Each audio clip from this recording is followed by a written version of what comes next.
Venus is the second planet from the Sun and is named after the Roman goddess of love and beauty. As the brightest natural object in Earth's night sky after the Moon, Venus can cast shadows and can be visible to the naked eye in broad daylight. Venus's orbit is smaller than that of Earth, but its maximal elongation is 47 degrees, thus, at latitudes with a day-night cycle, it is most readily visible for up to a few hours following the start of sunset or before sunrise. At times, it has been seen in a completely dark sky. Venus orbits the Sun every 224.7 Earth days. It has a synodic day length of 117 Earth days and a sidereal rotation period of 243 Earth days. Consequently, it takes longer to rotate about its axis than any other planet in the solar system, and is so in the opposite direction to all but Uranus. This means that the Sun rises from its western horizon and sets in its east. Venus does not have any moons, a distinction it shares only with Mercury and Ceres among the planets in the solar system. The fifth smallest planet in the solar system, Venus is a terrestrial planet and is sometimes called the Earth's twin sister because of their similar size, mass, proximity to the Sun, and bulk composition. It is radically different from Earth in other respects. It has the densest atmosphere of the 5 terrestrial planets, consisting of more than 96% carbon dioxide. The atmospheric pressure at the planet's surface is about 92 times the sea level pressure of Earth, or roughly the pressure at 3,000 feet underwater on Earth.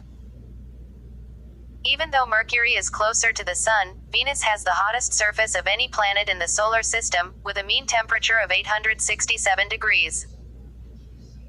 Venus is shrouded by an opaque layer of highly reflective clouds of sulfuric acid, preventing its surface from being seen from space in light. It may have had water oceans in the past, but after these evaporated, the temperature rose under a runaway greenhouse effect. The water has probably photodissociated, and the free hydrogen has been swept into interplanetary space by the solar wind because of the lack of a planetary magnetic field. As one of the brightest objects in the sky, Venus has been a major fixture in human culture for as long as records have existed. It has been made sacred to gods of many cultures and has been a prime inspiration for writers and poets as the morning star and evening star. Venus was the first planet to have its motions plotted across the sky, as early as the 2nd millennium BCE. Its proximity to Earth has made Venus a prime target for early interplanetary exploration. It was the first planet beyond Earth visited by a spacecraft Venera 1 in 1961, and the first to be successfully landed on by Venera 7 in 1970. The planet's thick clouds render observation of its surface impossible in the visible spectrum, and the first detailed maps did not emerge until the arrival of the Magellan orbiter in 1991. Plans have been proposed for rovers or more complex missions, but they are hindered by Venus's hostile surface conditions. The possibility of life on Venus has long been a topic of speculation. In recent years, the topic has received active research. Venus is one of the 5 terrestrial planets in the solar system, meaning that it is a rocky body like Earth. It is similar to Earth in size and mass and is often described as the Earth's twin sister. The diameter of Venus is 7,520.8 miles, only 396.7 miles less than Earth's, and its mass is 81.5% of Earth's. Conditions on the Venusian surface differ radically from those on Earth because its dense atmosphere is 96.5% carbon dioxide, with most of the remaining 3.5% being nitrogen. The surface pressure is 91 atmospheres, and the average surface temperature is 867 degrees, above the critical points of both major constituents and making the surface atmosphere a supercritical fluid. Venus has an extremely dense atmosphere composed of 96.5% carbon dioxide, 3.5% nitrogen, both exist as supercritical fluids at the planet's surface, and traces of other gases including sulfur dioxide. The mass of its atmosphere is 92 times that of Earth's, whereas the pressure at its surface is about 93 times that at Earth's, a pressure equivalent to that at a depth of nearly 0.6 miles under Earth's oceans. The density at the surface is 65 kg per cubic meter, 6.5% that of water, or 50 times as dense as Earth's atmosphere at 68 degrees at sea level. The CO2-rich atmosphere generates the strongest greenhouse effect in the solar system, creating surface temperatures of at least 864 degrees. This makes the Venusian surface hotter than Mercury's, which has a minimum surface temperature of minus 364 degrees and maximum surface temperature of 801 degrees, even though Venus is nearly twice Mercury's distance from the Sun and thus receives only 25% of Mercury's solar irradiance.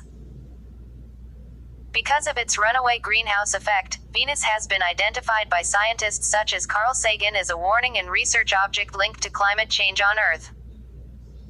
Venus's atmosphere is extremely rich in primordial noble gases compared to that of Earth. This enrichment indicates an early divergence from Earth in evolution. An unusually large comet impact or accretion of a more massive primary atmosphere from solar nebula have been proposed to explain the enrichment. However, the atmosphere is also depleted of radiogenic argon, a proxy to mantle degassing, suggesting an early shutdown of major magmatism. Studies have suggested that billions of years ago, Venus's atmosphere could have been much more like the one surrounding the early Earth, and that there may have been substantial quantities of liquid water on the surface. After a period of 600 million to 7 billion years, solar forcing from rising luminosity of the Sun caused the evaporation of the original water. A runaway greenhouse effect was created once a critical level of greenhouse gases, including water, was added to its atmosphere.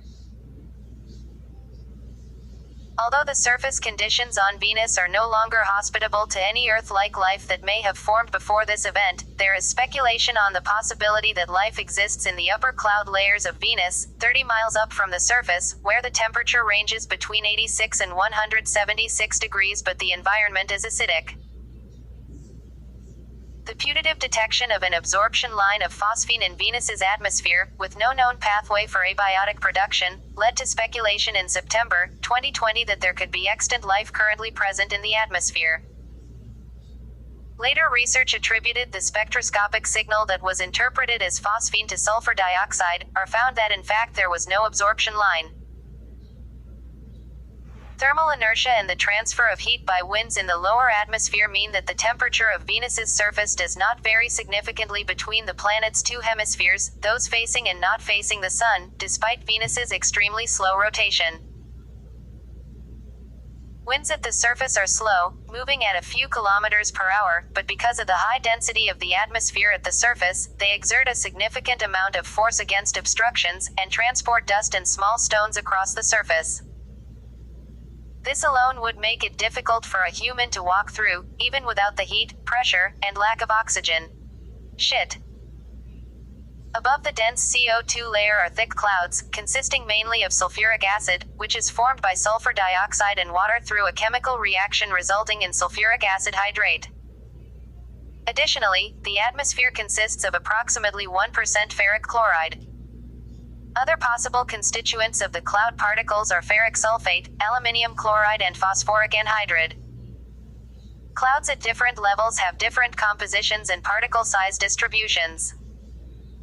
These clouds reflect and scatter about 90% of the sunlight that falls on them back into space, and prevent visual observation of Venus's surface.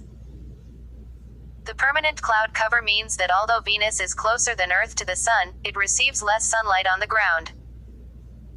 Strong 185 miles per hour winds at the cloud tops go around Venus about every 4 to 5 Earth days. Winds on Venus move at up to 60 times the speed of its rotation, whereas Earth's fastest winds are only 10 to 20% rotation speed. The surface of Venus is effectively isothermal. It retains a constant temperature not only between the two hemispheres but between the equator and the poles. Venus's minute axial tilt, less than 3 degrees, compared to 23 degrees on Earth, also minimizes seasonal temperature variation. Altitude is one of the few factors that affect Venusian temperature. The highest point on Venus, Maxwell Montes, is therefore the coolest point on Venus, with a temperature of about 715 degrees and an atmospheric pressure of about 44 atmospheres. In 1995, the Magellan spacecraft imaged a highly reflective substance at the tops of the highest mountain peaks that bore a strong resemblance to terrestrial snow. This substance likely formed from a similar process to snow, albeit at a far higher temperature. Too volatile to condense on the surface, it rose in gaseous form to higher elevations, where it is cooler and could precipitate. The identity of this substance is not known with certainty, but speculation has ranged from elemental tellurium to lead sulfide galena. Although Venus has no seasons as such, in 2019, astronomers identified a cyclical variation in sunlight absorption by the atmosphere, possibly caused by opaque, absorbing particles suspended in the upper clouds. The variation causes observed changes in the speed of Venus's zonal winds and appears to rise and fall in time with the Sun's 11-year sunspot cycle. The existence of lightning in the atmosphere of Venus has been controversial since the first suspected bursts were detected by the Soviet Venera probes. In 2006-07, Venus Express clearly detected Whistler mode waves, the signatures of lightning. Their intermittent appearance indicates a pattern associated with weather activity. According to these measurements, the lightning rate is at least half of that on Earth, however other instruments have not detected lightning at all. The origin of any lightning remains unclear, but could originate from the clouds or volcanoes. In 2007, Venus Express discovered that a huge double atmospheric vortex exists at the South Pole. Venus Express also discovered, in 2011, that an ozone layer exists high in the atmosphere of Venus. On the 29th of January 2013, ESA scientists reported that the ionosphere of Venus streams outwards in a manner similar to the ion tail seen streaming from a comet under similar conditions. In December 2015, and to a lesser extent in April and May 2016, researchers working on Japan's Akatsuki mission observed bow shapes in the atmosphere of Venus. This was considered direct evidence of the existence of perhaps the largest stationary gravity waves in the solar system. The Venusian surface was a subject of speculation until some of its secrets were revealed by planetary science in the 20th century. Venera landers in 1975 and 1982 returned images of a surface covered in sediment and relatively angular rocks. The surface was mapped in detail by Magellan in 1990-91. The ground shows evidence of extensive volcanism, and the sulfur in the atmosphere may indicate that there have been recent eruptions. About 80% of the Venusian surface is covered by smooth, volcanic plains, consisting of 70% plains with wrinkle ridges and 10% smooth or lobate plains. Two highland continents make up the rest of its surface area, one lying in the planet's northern hemisphere and the other just south of the equator. The northern continent is called Ishtar Terra after Ishtar, the Babylonian goddess of love, and is about the size of the continental United States. Maxwell Montes, the highest mountain on Venus, lies on Ishtar Terra. Its peak is 7 miles above the Venusian average surface elevation.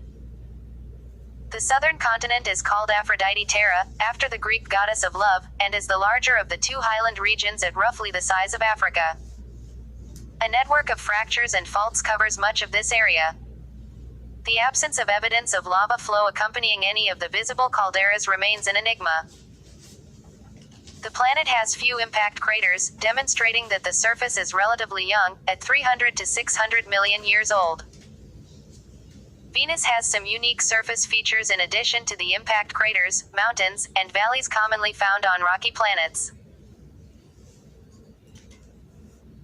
Among these are flat-topped volcanic features called Fara, which look somewhat like pancakes and range in size from 12 to 31 miles across, and from 330 to 3,280 feet high. Radial, star-like fracture systems called Novae, features with both radial and concentric fractures resembling spider webs, known as arachnoids, and coronae, circular rings of fractures sometimes surrounded by a depression. These features are volcanic in origin. Most Venusian surface features are named after historical and mythological women. Exceptions are Maxwell Montes, named after James Clerk Maxwell, and highland regions Alpha Regio, Beta Regio, and Obda Regio. The last three features were named before the current system was adopted by the International Astronomical Union, the body which oversees planetary nomenclature. Fuck them. The longitude of physical features on Venus are expressed relative to its prime meridian. What did you say? The original prime meridian passed through the radar bright spot at the center of the oval feature Eve, located south of Alpha Regio. After the Venera missions were completed, the prime meridian was redefined to pass through the central peak in the crater Ariadne on Sedna Planitia. The stratigraphically oldest tessera terrains have consistently lower thermal emissivity than the surrounding basaltic plains measured by Venus Express and Magellan, indicating a different, possibly a more felsic, mineral assemblage. The mechanism to generate a large amount of felsic crust usually requires the presence of water, ocean, and plate tectonics, implying that habitable condition had existed on early Venus. However, the nature of tessera terrains is far from certain. Much of the Venusian surface appears to have been shaped by volcanic activity. Venus has several times as many volcanoes as Earth, and it has 167 large volcanoes that are over 60 miles across. The only volcanic complex of this size on Earth is the Big Island of Hawaii. This is not because Venus is more volcanically active than Earth, but because its crust is older and is not subject to the same erosion process. Earth's oceanic crust is continually recycled by subduction at the boundaries of tectonic plates, and has an average age of about 100 million years, whereas the Venusian surface is estimated to be 300 to 600 million years old. Several lines of evidence point to ongoing volcanic activity on Venus. Sulfur dioxide concentrations in the atmosphere dropped by a factor of 10 between 1978 and 1986, jumped in 2006, and again declined tenfold. This may mean that levels had been boosted several times by large volcanic eruptions. It has also been suggested that Venusian lightning could originate from volcanic activity, i.e. volcanic lightning. In January 2020, astronomers reported evidence that suggests that Venus is currently volcanically active, specifically the detection of olivine, a volcanic product that would weather quickly on the planet's surface. In 2008 and 2009, the first direct evidence for ongoing volcanism was observed by Venus Express, in the form of 4 transient localized infrared hot spots within the rift zone Gannus Chasma, near the shield volcano Mayat Mons. 3 of the spots were observed in more than one successive orbit. These spots are thought to represent lava freshly released by volcanic eruptions. The actual temperatures are not known, because the size of the hot spots could not be measured, but are likely to have been in the 980 to 1520 degrees range, relative to a normal temperature of 872 degrees. Almost 1,000 impact craters on Venus are evenly distributed across its surface. On other cratered bodies, such as Earth and the Moon, craters show a range of states of degradation. On the Moon, degradation is caused by subsequent impacts, whereas on Earth it is caused by wind and rain erosion. On Venus, about 85% of the craters are in pristine condition. The number of craters, together with their well-preserved condition, indicates the planet underwent a global resurfacing event 300 to 600 million years ago, followed by a decay in volcanism. Whereas Earth's crust is in continuous motion, Venus is thought to be unable to sustain such a process. Without plate tectonics to dissipate heat from its mantle, Venus instead undergoes a cyclical process in which mantle temperatures rise until they reach a critical level that weakens the crust. Then, over a period of about 100 million years, subduction occurs on an enormous scale, completely recycling the crust. Venusian craters range from 2 to 174 miles in diameter. No craters are smaller than 2 miles, because of the effects of the dense atmosphere on incoming objects. Objects with less than a certain kinetic energy are slowed so much by the atmosphere that they do not create an impact crater. Incoming projectiles less than 160 feet in diameter will fragment and burn up in the atmosphere before reaching the ground. Without seismic data or knowledge of its moment of inertia, little direct information is available about the internal structure and geochemistry of Venus. The similarity in size and density between Venus and Earth suggests they share a similar internal structure: a core, mantle, and crust. Like that of Earth, the Venusian core is most likely at least partially liquid because the two planets have been cooling at about the same rate, although a completely solid core cannot be ruled out. The slightly smaller size of Venus means pressures and temperatures are 24% lower in its deep interior than Earth's, are about 7,448 degrees and 2,736,000 atmospheres. The predicted values for the moment of inertia based on planetary models suggest a core radius of 1,811 to 2,143.7 miles. This is in line with the first observation-based estimate of 2,174.8 miles.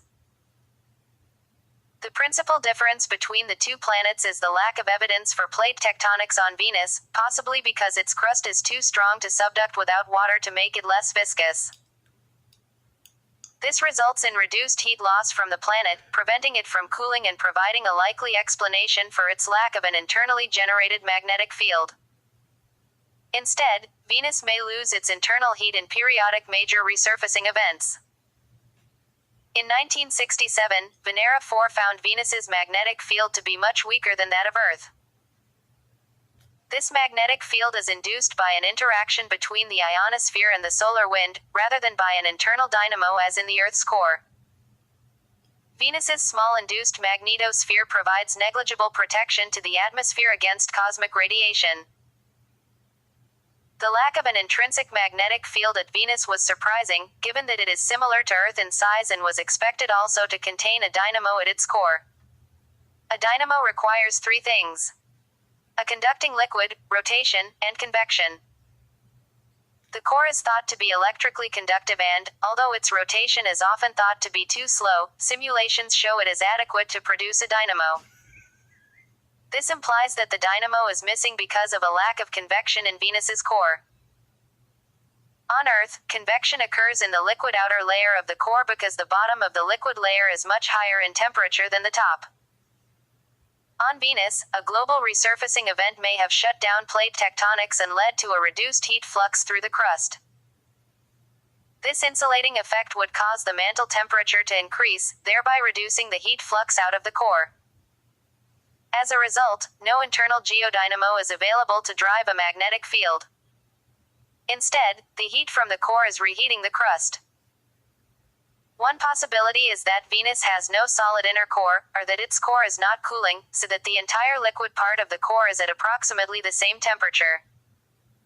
Another possibility is that its core has already completely solidified. The state of the core is highly dependent on the concentration of sulfur, which is unknown at present. The weak magnetosphere around Venus means that the solar wind is interacting directly with its outer atmosphere.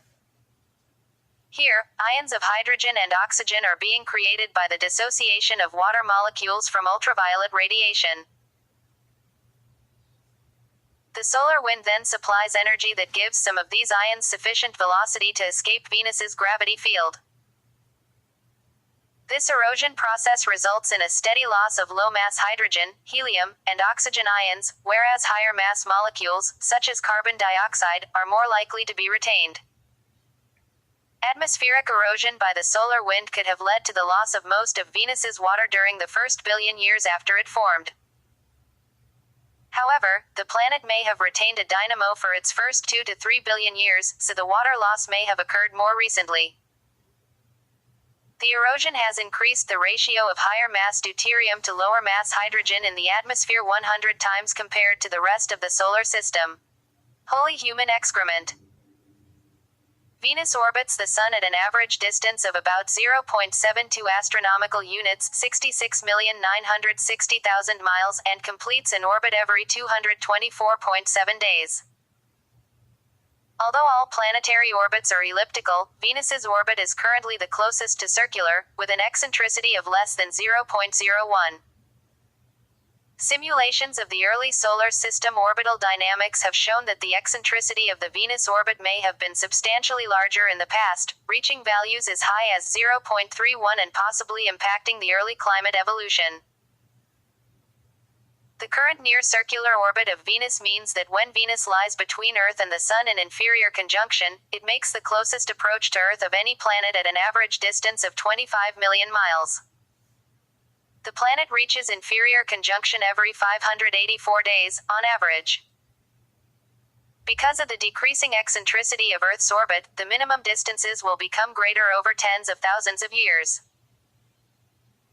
From the year 1 to 5,383, there are 526 approaches less than 25 million miles, then, there are none for about 60,158 years. Shit. All the planets in the solar system orbit the Sun in an anti-clockwise direction as viewed from above Earth's North Pole. Most planets also rotate on their axes in an anti-clockwise direction, but Venus rotates clockwise in retrograde rotation once every 243 Earth days, the slowest rotation of any planet. Because its rotation is so slow, Venus is very close to spherical. A Venusian sidereal day thus lasts longer than a Venusian year 243 versus 224.7 Earth days. Venus's equator rotates at 4 miles per hour, whereas Earth's rotates at 1,040 miles per hour. Venus's rotation period measured with Magellan spacecraft data over a 500-day period is smaller than the rotation period measured during the 16-year period between the Magellan spacecraft and Venus Express visits, with a difference of about 6.5 minutes. Because of the retrograde rotation, the length of a solar day on Venus is significantly shorter than the sidereal day, at 116.75 Earth days, making the Venusian solar day shorter than Mercury's 176 Earth days. The 116-day figure is extremely close to the average number of days it takes Mercury to slip underneath the Earth in its orbit. One Venusian year is about 1.92 Venusian solar days. To an observer on the surface of Venus, the Sun would rise in the west and set in the east, although Venus's opaque clouds prevent observing the Sun from the planet's surface. Venus may have formed from the solar nebula with a different rotation period and obliquity, reaching its current state because of chaotic spin changes caused by planetary perturbations and tidal effects on its dense atmosphere, a change that would have occurred over the course of billions of years. The rotation period of Venus may represent an equilibrium state between tidal locking to the Sun's gravitation, which tends to slow rotation, and an atmospheric tide created by solar heating of the thick Venusian atmosphere.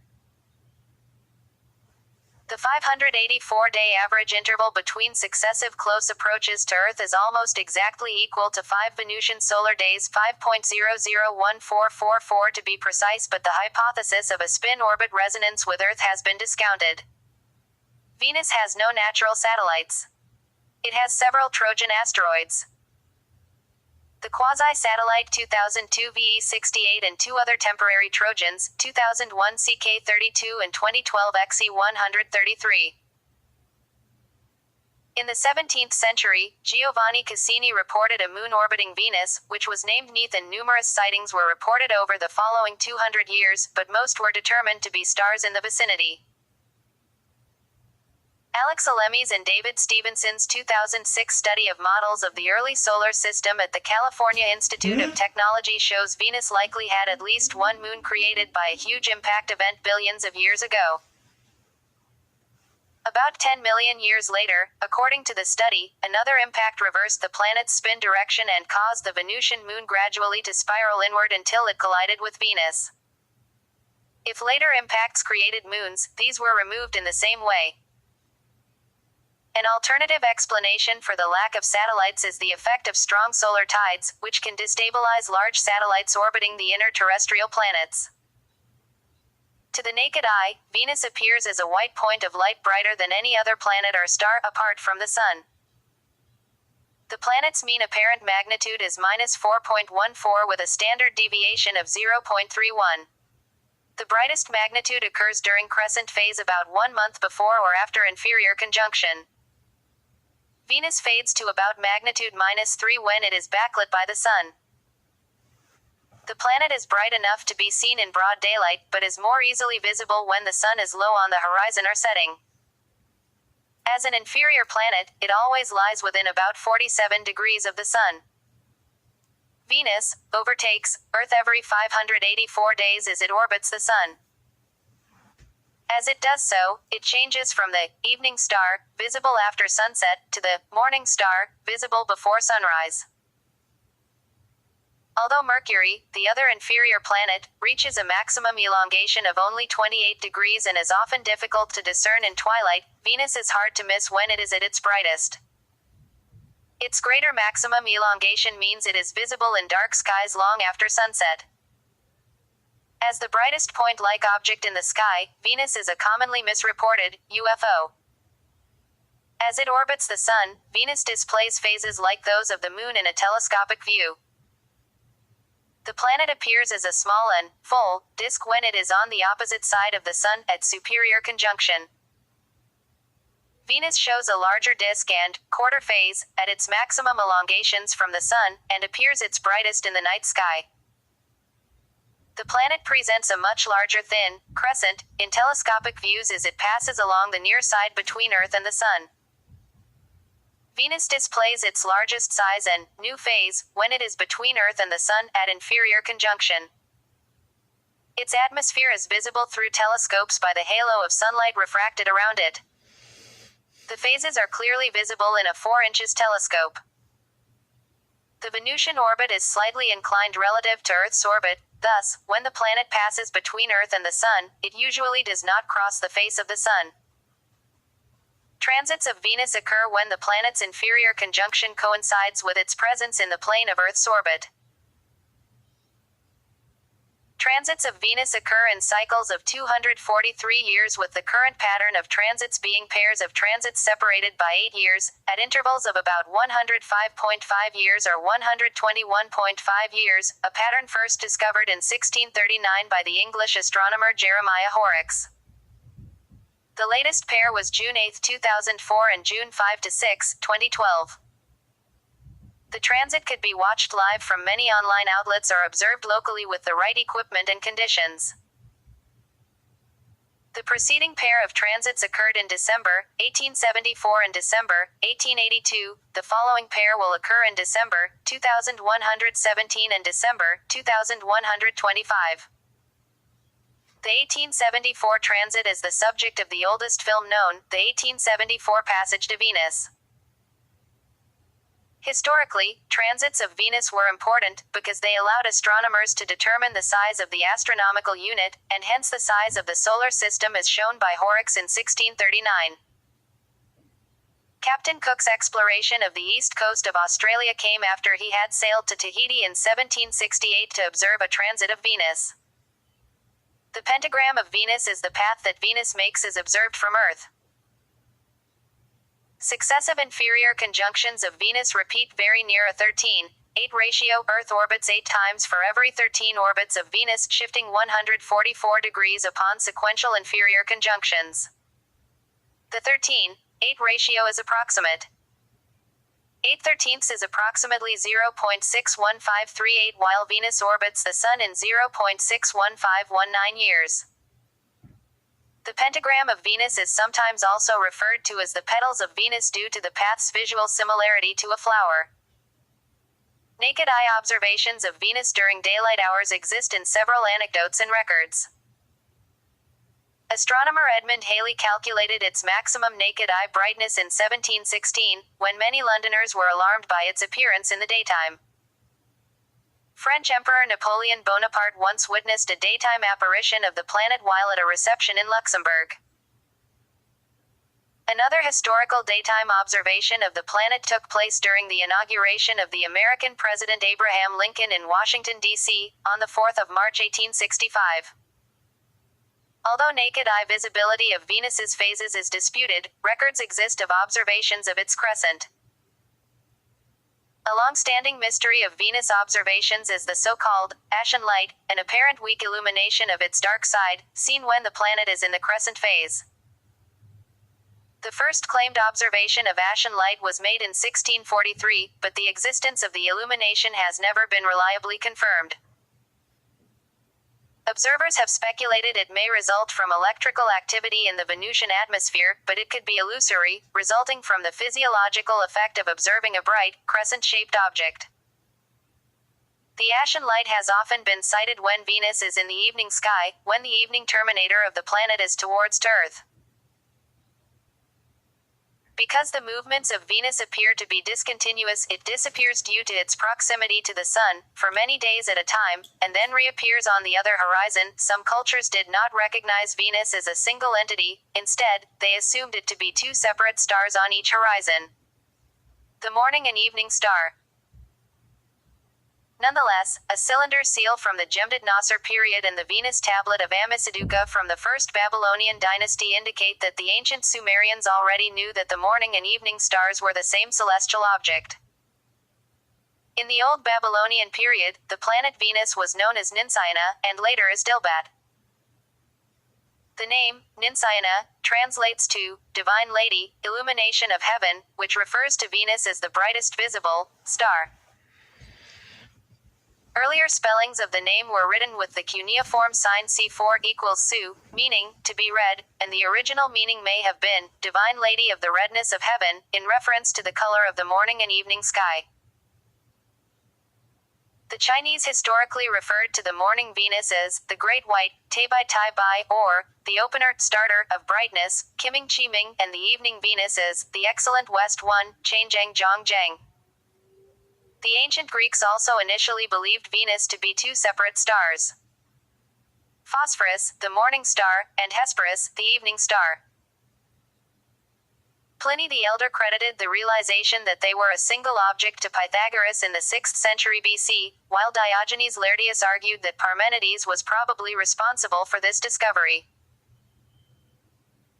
Though they recognized Venus as a single object, the ancient Romans continued to designate the morning aspect of Venus as Lucifer, literally, light bringer, and the evening aspect as Vesper, both of which are literal translations of their traditional Greek names.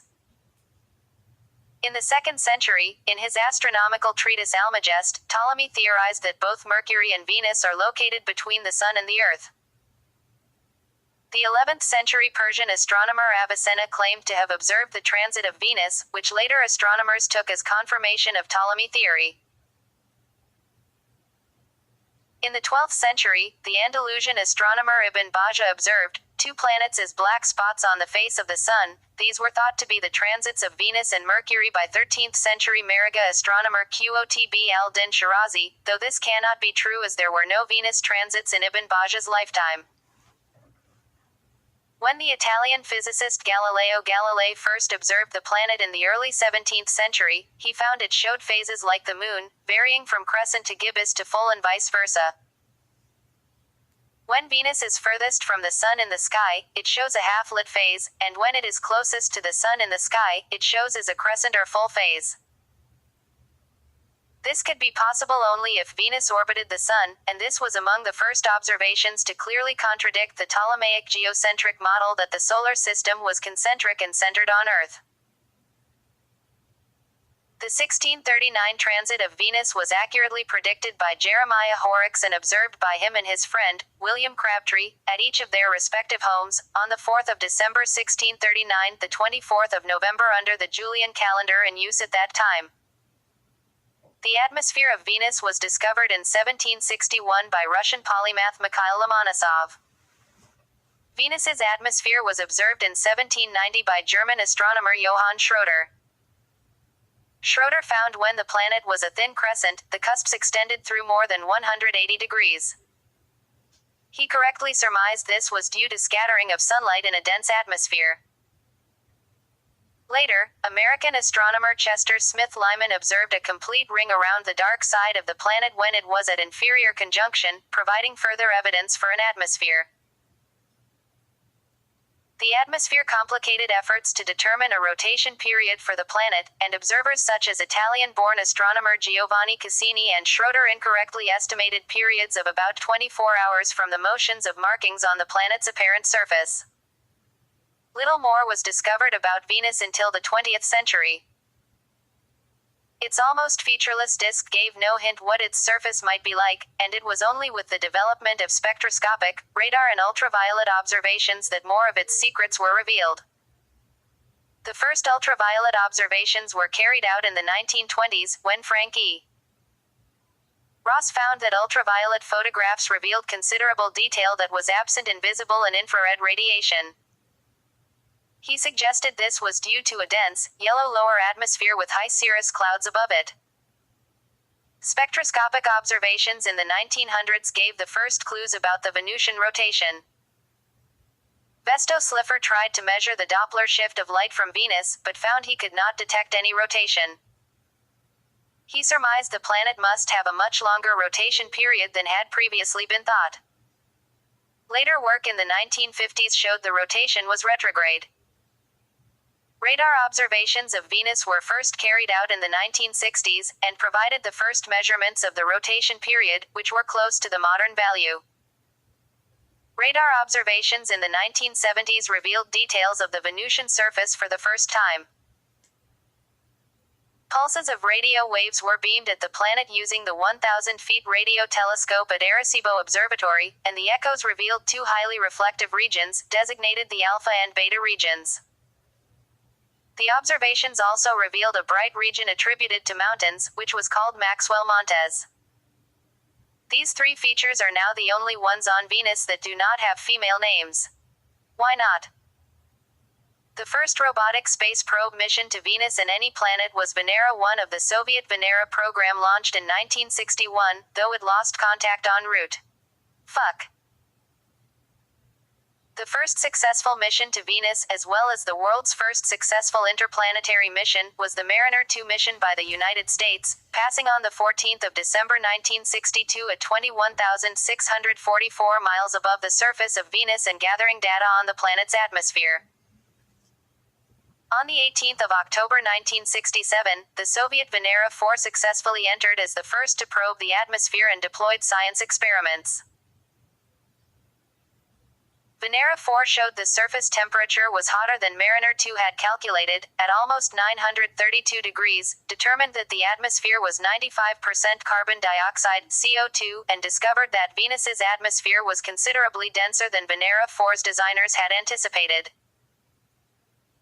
The joint Venera 4 Mariner 5 data were analyzed by a combined Soviet-American science team in a series of colloquia over the following year, in an early example of space cooperation.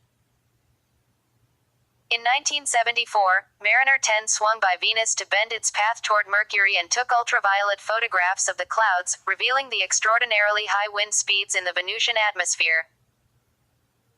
This was the first interplanetary gravity assist ever used, a technique which would be used by later probes, most notably Voyager 1 and 2. In 1975, the Soviet Venera 9 and 10 landers transmitted the first images from the surface of Venus, which were in black and white. In 1982, the first color images of the surface were obtained with the Soviet Venera 13 and 14 landers. NASA obtained additional data in 1978 with the Pioneer Venus project that consisted of two separate missions: Pioneer Venus Orbiter and Pioneer Venus Multiprobe. The successful Soviet Venera program came to a close in October 1983, when Venera 15 and 16 were placed in orbit to conduct detailed mapping of 25% of Venus's terrain from the North Pole to 30 degrees north latitude. Several other missions explored Venus in the 1980s and 1990s, including Vega 1, 1985, Vega 2, 1985, Galileo, 1990, Magellan, 1994, Cassini-Huygens, 1998, and Messenger, 2006. All except Magellan were gravity assists. Then, Venus Express by the European Space Agency, ESA, entered orbit around Venus in April 2006. Equipped with 7 scientific instruments, Venus Express provided unprecedented long-term observation of Venus's atmosphere. ESA concluded the Venus Express mission in December 2014. As of 2020, Japan's Akatsuki is in a highly eccentric orbit around Venus since the 7th of December 2015, and there are several probing proposals under study by Roscosmos, NASA, ISRO, ESA, and the private sector, e.g. by Rocket Lab. Venus is a primary feature of the night sky, and so has been of remarkable importance in mythology, astrology and fiction throughout history and in different cultures. In Sumerian religion, Inanna was associated with the planet Venus. Several hymns praise Inanna in her role as the goddess of the planet Venus. Theology professor Jeffrey Cooley has argued that, in many myths, Inanna's movements may correspond with the movements of the planet Venus in the sky. The discontinuous movements of Venus relate to both mythology as well as Inanna's dual nature.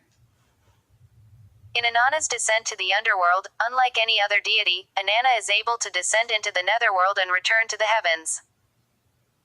The planet Venus appears to make a similar descent, setting in the west and then rising again in the east.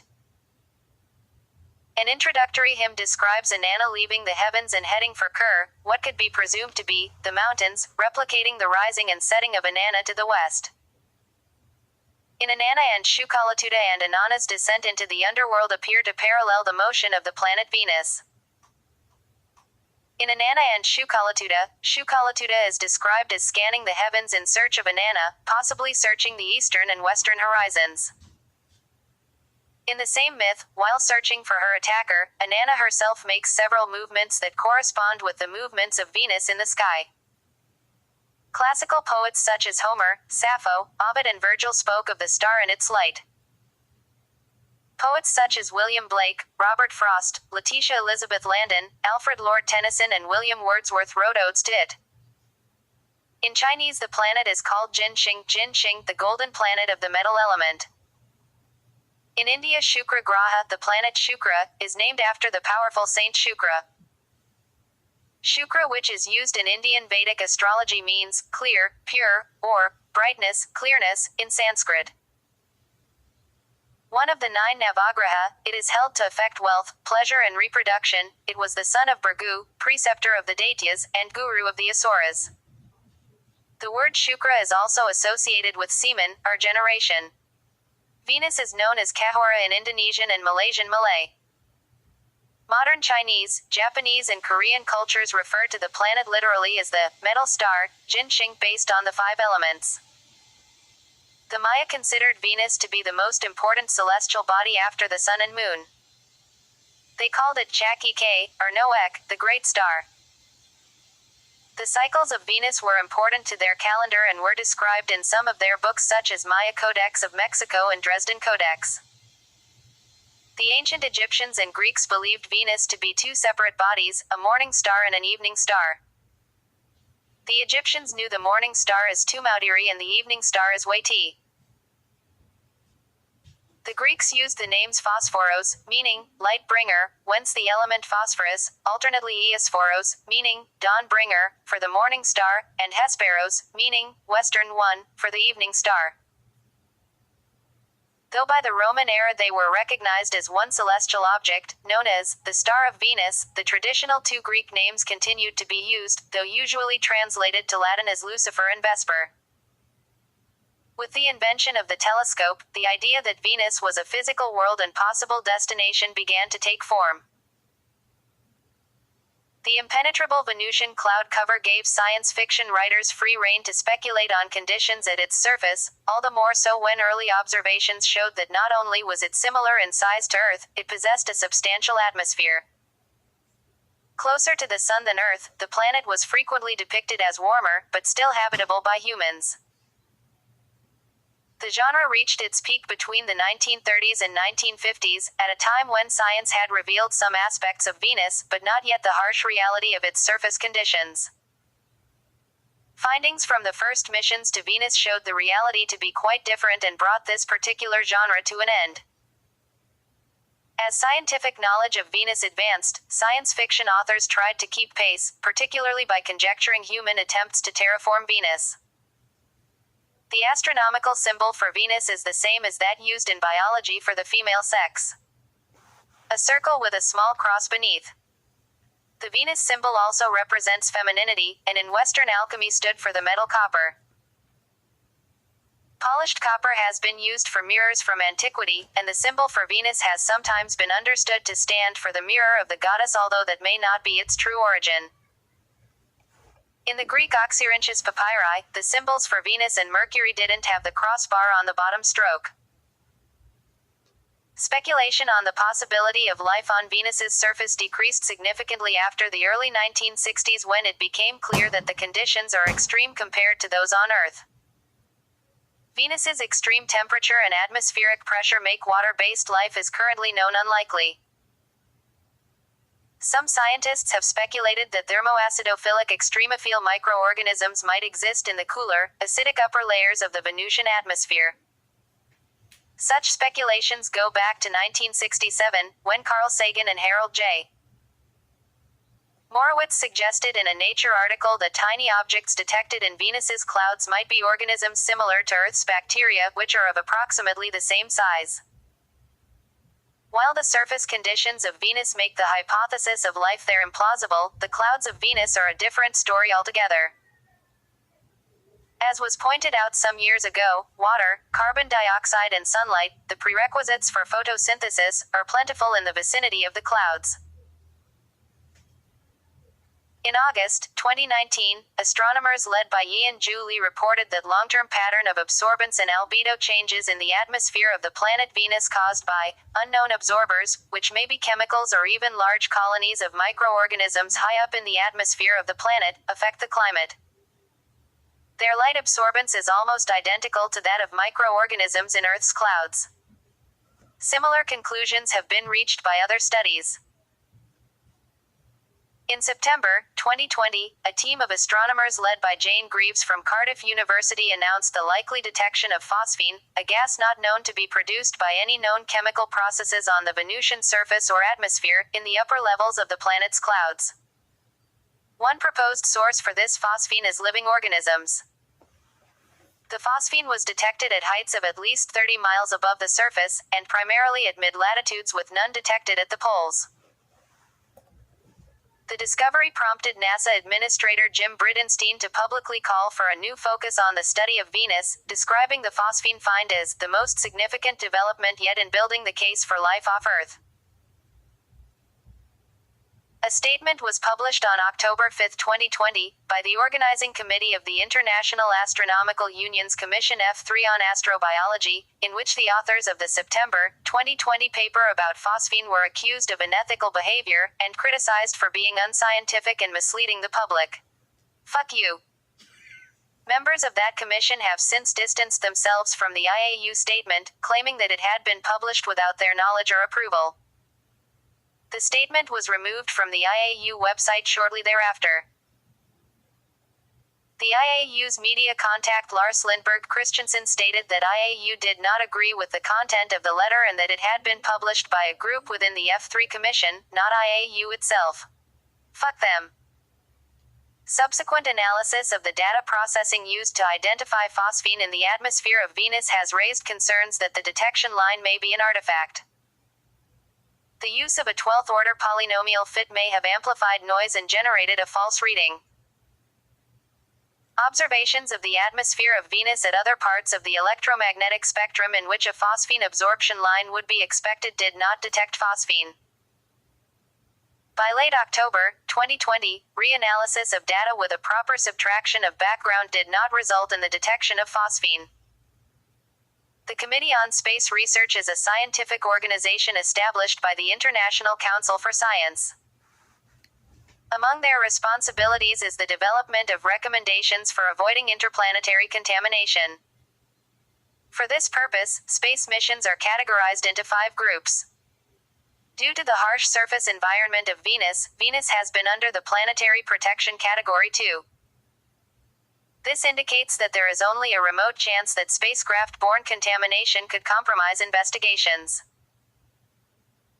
Venus is the place of the very first interplanetary human presence, mediated through robotic missions, with the first successful landings on another planet and extraterrestrial body other than the Moon. Venus was at the beginning of the space age frequently visited by space probes until the 1990s. Currently in orbit is Akatsuki, and the Parker Solar Probe routinely uses Venus for gravity assist maneuvers. The only nation that has sent lander probes to the surface of Venus has been the Soviet Union, which has been used by Russian officials to call Venus a Russian planet.